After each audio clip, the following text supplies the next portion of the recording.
សួរពុកម៉ែបងប្អូនហើយមកអានបេដកលេខ32គ្នាប95ជូនពុកម៉ែបងប្អូនស្ដាប់ទ្រង់គង់នៅទីបក្រុងសាវត្ថីក្នុងទីនោះឯងព្រះមានប្រភពទ្រង់ត្រាស់ថាមនាលភិក្ខុទាំងឡាយសង្សារនេះមានទីបំផុតគេមិនអាចដឹងបានមនាលភិក្ខុទាំងឡាយអ្នកទាំងឡាយសម្គាល់សេចក្តីនោះថាដូចម្ដេចគឺត្រង់ដែលអ្នកទាំងឡាយអន្ទោលទៅត្រាច់រង្គត់ទៅដោយកាលជាអង្វែងនេះបានផឹកនៅទឹកដោះនៃមេត្តានិងទឹកក្នុងមហាសមុទ្រទាំង4តែបណ្ដាលទឹកទាំងពីរនោះទឹកណាច្រើនជាងបបិទ្ធព្រះអង្គដ៏ចម្រើន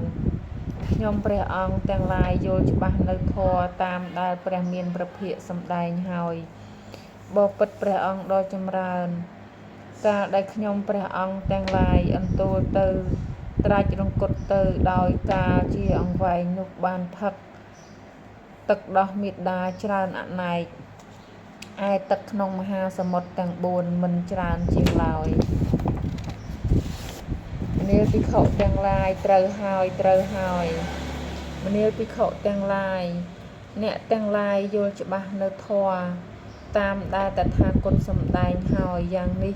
ប្រពៃហើយមនាលភិក្ខុទាំងឡាយកាលដែលអ្នកទាំងឡាយអន្ទោលទៅត្រាច់រង្គត់ទៅដោយកាលជាអង្វែងនេះបានផឹកទឹកដោះ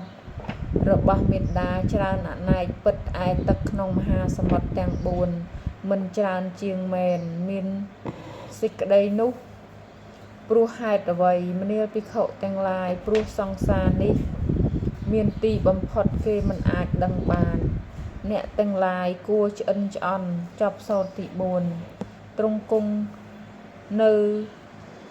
ទីបក្រុងសាវត្ថីគ្រានោះឯងមានភិក្ខុមួយរូបចូលទៅគាល់ព្រះមានប្រភពលុះចូលទៅដល់ហើយភិក្ខុនោះអង្គុយក្នុងទីដ៏សមគួរហើយក្រាបបង្គំទូលសួរព្រះមានព្រះភិក្ខយ៉ាងនេះថាបបិទ្ធព្រះអង្គដ៏ចម្រើនកັບមានកាលវែងប៉ុន្មានព្រះអង្គទ្រង់ត្រាស់ថាមនាលភិក្ខុកັບមានកាលវែងណាស់កັບនោះមិនងាយនឹងរាប់ថាប៉ុណ្ណេះឆ្នាំឬថាប៉ុណ្ណោះ100ឆ្នាំថាប៉ុណ្ណោះ1000ឆ្នាំឬថាប៉ុណ្ណោះ100,000ឆ្នាំបានឡើយបបិទ្ធព្រះអង្គដ៏ចម្រើនចុះព្រះអង្គអាចធ្វើពាក្យឧបមាបានឬទេព្រះមានព្រះភិក្ខទ្រង់ត្រាស់ថាមនាលភិក្ខុអាចធ្វើបានហើយទ្រង់ត្រាស់តទៅទៀតថាមនាលភិក្ខុដូចភ្នំថ្មសុទ្ធដ៏ធំបណ្ដោយ1យោជន៍ទទឹង1យោជន៍កម្ពស់ក៏1យោជន៍មិនធ្លុះមិនមានប្រហោងជាភ្នំតាន់កន្លង100ឆ្នាំទៅមានបុរសយកសម្ពុតកោសឹកបានមកបោះភ្នំនោះម្ដងនាលភិក្ខុភ្នំថ្មសុទ្ធដ៏ធំនោះគប្បីដល់នៅការអស់ទៅរិចទៅដោយ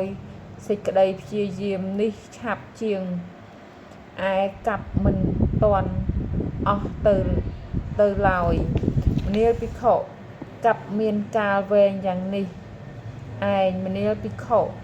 បណ្ដាកັບដែលមានកាលវែងយ៉ាងនេះសំបីកັບមួយក៏រាប់មិនបានកັប100ក៏រាប់មិនបានកັប1000ក៏រាប់មិនបានកັប100,000ក៏រាប់មិនបានសេចក្តីនោះព្រោះអ្វីមនាលភិក្ខុព្រោះសង្សារនេះមានទីបំផុតគេមិនអាចដឹងបានមនាលភិក្ខុហេតុនេះអ្នកទាំងឡាយគួរនឿយណាយគួរធុញទ្រាន់គួរឆ្អិនឆ្អន់ក្នុងសង្សារទាំងពួងចប់សូត្រទី